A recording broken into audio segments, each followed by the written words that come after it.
അനവധ്യ വിഷു വീട്ടിലിരുന്ന് ആഘോഷിക്കേണ്ട അനവധ്യ ആണ് ഇന്ന് സെക്രട്ടേറിയറ്റിന് മുന്നിൽ ചോര ചിന്തി പ്രതിഷേധിച്ചത് അല്ലേ? അവസാന പ്രതീക്ഷ ഞാൻ ആ മുഖത്ത് ചൂണ്ടിക്കാണിച്ചതുപോലെ റാങ്ക് ലിസ്റ്റിൻ്റെ കാലാവധി അവസാനിക്കാൻ ഇനി 5 ദിവസം മാത്രമേ ബാക്കിയുള്ളൂ. കനിയുമോ ഈ സർക്കാർ? 5 ദിവസം നമ്മൾ കലണ്ടർ വൈസാണ്, വെറും 3 വർക്കിംഗ് ഡേയ്സ് മാത്രമേ ഞങ്ങളുടെ മുന്നിലുള്ളൂ. അതാണ് ഏറ്റവും വലിയ പ്രധാനപ്പെട്ട കാര്യം. പിന്നെ ഇന്ന് ഏപ്രിൽ 14 വിഷുവാണ്, അംബേദ്കർ ജയന്തിയൊക്കെയാണ്. ഞങ്ങളെപ്പോലെയുള്ള പെൺകുട്ടികൾ ഇന്ന് തെരുവിൽ ഒരു നേരത്തെ കഞ്ഞി മാത്രം കഴിച്ച് അതിൽ നിന്നുള്ള ചോരയൂറ്റി ഞങ്ങളുടെ ഹൃദയവേദന സർക്കാരിന് മുന്നിൽ സമർപ്പിക്കാൻ വേണ്ടി ഉള്ള ചോര വലിച്ചെടുക്കേണ്ട അവസ്ഥയാണ് ഉണ്ടായിരുന്നത്.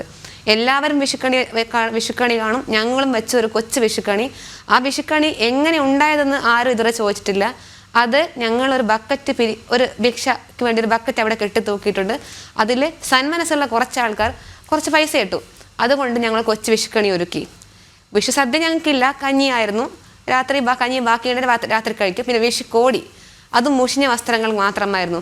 പക്ഷേ ഞങ്ങൾക്ക് ഇനി ഒരു വിഷു കൈനീട്ടം ഞങ്ങൾ പ്രതീക്ഷിക്കുന്നത് നമ്മുടെ ബഹുമാനപ്പെട്ട സർക്കാർ അല്പം വൈകിയാണെങ്കിലും വേക്കൻസികളായി ഒരു മധുരമേറിയ സമ്മാനമായി ഞങ്ങൾക്ക് അവകാശപ്പെട്ട ഞങ്ങളുടെ വേക്കൻസികൾ മറ്റന്നാളിൽ ഉണ്ടാകുന്ന ആ ക്യാബിനറ്റ് വഴി ഞങ്ങൾക്ക് തരുമെന്നാണ് ഞങ്ങൾ പ്രതീക്ഷിക്കുന്നത്. തീർച്ചയായും ജനകീയ സർക്കാരാണ്, ഞങ്ങളെ കൈവിടില്ല. അവരിൽ നിന്ന് നല്ലൊരു നീതി, നല്ലൊരു സമ്മാനം, നല്ലൊരു പോസിറ്റീവായ ഒരു റിപ്ലൈ ഞങ്ങൾ ഇപ്പോഴും പ്രതീക്ഷിക്കുന്നു.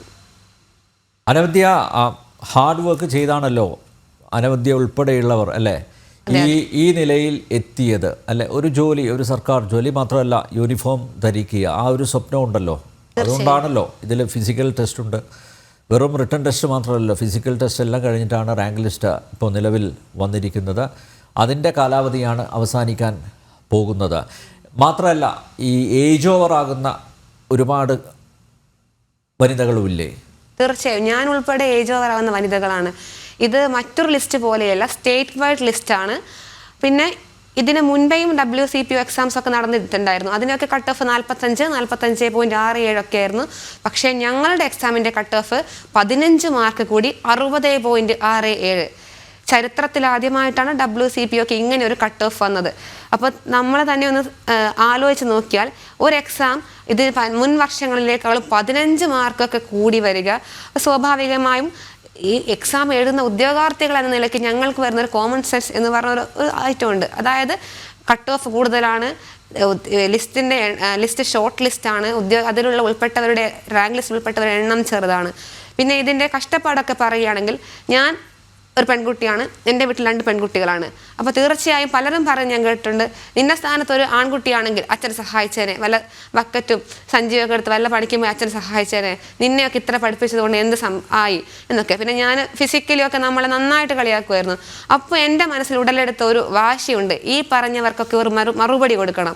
എന്താണ്, ഞാൻ ഒരു പോലീസ് മുൻപേ എൻ്റെ മനസ്സിൽ അങ്ങനത്തെ ഒരു ആശയമൊന്നും ഇല്ലായിരുന്നു. പക്ഷേ പലരോടുമുള്ള വാശി, എൻ്റെ ആത്മാഭിമാനം, എനിക്ക് എൻ്റെ അച്ഛനെ അമ്മയെ സംരക്ഷിക്കുക, ആ ഒരു എന്തൊക്കെയോ വികാരങ്ങൾ കൂടി ഞാൻ ഈ എക്സാം എഴുതി വളരെ കഠിനമായ പരിശ്രമത്തിലൂടെ തന്നെ ഫിസിക്കൽ ടെസ്റ്റ് പാസ്സായി.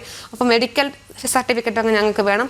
അപ്പോൾ റിട്ടൺ എക്സാം മാത്രമല്ല, ഫിസിക്കലി ഞങ്ങൾ ഫിറ്റായതിനു ശേഷമാണ് ഈ റാങ്ക് ലിസ്റ്റ് പ്രസിദ്ധീകരിക്കുന്നത്. അപ്പോൾ 967 മാത്രമുള്ള ഇത്ര 2-3 ലക്ഷം കുട്ടികളൊക്കെ എഴുതിയ എക്സാമിൽ നിന്നും തിരഞ്ഞെടുക്കപ്പെട്ട 967 ഉദ്യോഗാർത്ഥികളാണ് ഞങ്ങൾ. തീർച്ചയായും ഞങ്ങൾ ഈ ജോലിക്ക് അർഹരാണ്. ഞാൻ ഇപ്പോഴും അത് ഉറപ്പിച്ച് പറയുന്നു, ആ സമരപ്പന്തലിൽ കിടക്കുന്ന ഓരോരുത്തരുടെയും ജീവിതമാണിത്. ഈ റാങ്ക് ലിസ്റ്റിൻ്റെ കാലാവധിയിൽ ഒരു ലിസ്റ്റിൻ്റെ കാലാവധിയല്ല സാർ, അത് ഞങ്ങളുടെ ജീവിതത്തിൻ്റെ തന്നെ, അത് പലരും നെഗറ്റീവായിട്ടൊക്കെ കണക്കാക്കാം. ഞങ്ങളുടെ പ്രതീക്ഷയുടെ ഒരു കാലാവധിയാണത്, ഞങ്ങളുടെ നിറപ്പകിട്ടാർന്ന സ്വപ്നങ്ങളുടെ കാലാവധിയാണ്. ഓരോ വ്യക്തിയുടേതല്ല, ഒരു കുടുംബത്തിൻ്റെ, ഒരു സമൂഹത്തിൻ്റെ. ഞാൻ ഉൾപ്പെടെ ഇടുന്ന, ഞാനൊക്കെ ഗ്രാമപ്രദേശങ്ങളിൽ വരുന്ന കുട്ടിയാണ്. അപ്പോൾ അവരുടെ നാട്ടിൽ ഒരു പെൺകുട്ടി പോലീസ് ആവുമെന്ന് പറയുമ്പോൾ അഭിമാനമാണ് അവർക്ക്. അതൊക്കെയാണ് ഇടിഞ്ഞില്ലാണ്ടാവുന്നത്.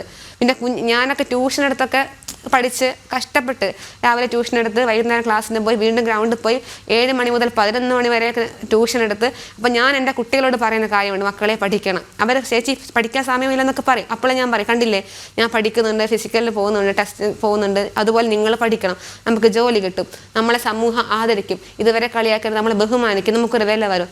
സാർ ഞാൻ ഈ ഒഴിഞ്ഞ കയ്യുമായി എൻ്റെ നാട്ടിലേക്ക് 19-ാം തീയതി ട്രെയിൻ കയറുമ്പോൾ എന്താണ് സാർ അവരൊക്കെ മനസ്സിലാക്കുക? ഞാൻ എന്ത് മനസ്സ് വെച്ച് ഞാൻ എൻ്റെ നാട്ടിലേക്ക് ചെല്ലും? എനിക്കതിനൊന്നും ഉത്തരവില്ല. എനിക്ക് ഇപ്പോഴും ആഗ്രഹമുണ്ട് നല്ലൊരു റിസൾട്ടുമായി എൻ്റെ അച്ഛൻ്റെ അമ്മയുടെ മുന്നിലേക്ക് എത്തണം, നാട്ടുകാരുടെ മുന്നിലേക്ക് എത്തണം. ആ ഒരു ആഗ്രഹത്തിൻ്റെ പുറത്താണ് സാർ ഈ വെയിലും മഴയും മഞ്ഞും ആളുകളുടെ പരിഹാസവും ഒക്കെ കേട്ട് ആ തെരുവിൽ കിടക്കുന്നത്. നിങ്ങൾക്ക് ആർക്കും ചിന്തിക്കാൻ പറ്റാത്തൊരവസ്ഥയാണ് ശരിക്കും ഞങ്ങളുടേത്. വളരെ പരിതാപകരമായ അവസ്ഥയാണ്.